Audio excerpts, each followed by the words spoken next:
Hello, Coach Matt here. Let's talk about the training notebook. So, the training notebook contains all the vital information about your firearms training. So, the date, the weapon used, the number of rounds fired, or the time that you dry fired. So, your training notebook can certainly be for dry weapons training, dry fire training, and also when you go to the range. If you have a range day and you want to incorporate what you've worked on in your training notebook that week or that month, and then you want to vet it against some live fire at the range, absolutely. Take it with you. Make notes, take notes. Things you've learned and that worked for you, and then most importantly, the things you're going to work on next time.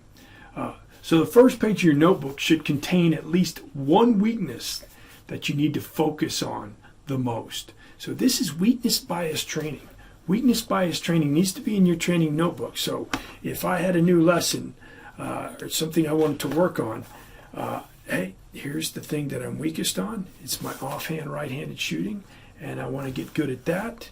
And I would jot that down. And that's one thing that I would want to work on. I prefer to have a hardback training book. It can get wet. On the outside, I can put stuff on it. It can create a shelf. You can see this one's got a little bit of a bow to it. I've used it quite a bit. Some kind of bookmark. But I like a hardbound book. I do have some other ones like range books and things like that that are a little more portable and they're soft covered, but I do like a hardbound training notebook. That's just me.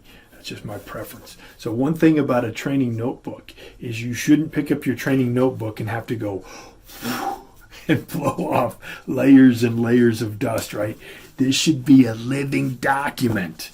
So, and by living document, I'm in it every day. I'm in it every week. I'm jotting it down. It's like a journal. So a training notebook's often like a journal, and you're journaling all your training. So, not to give you the keys to the castle here as far as my training notebook is concerned, but you can just kind of see that it is chock full of a lot of things. And the most vital information in my training notebook are weaknesses that I want to get better at. So your training notebook, in summary, your training notebook contains all the vital information about your firearms training, what kind of weapon you used, what kind of drills you did, and most importantly, the thing you need to work on the most. That's the training notebook. This is Coach Matt. Bye.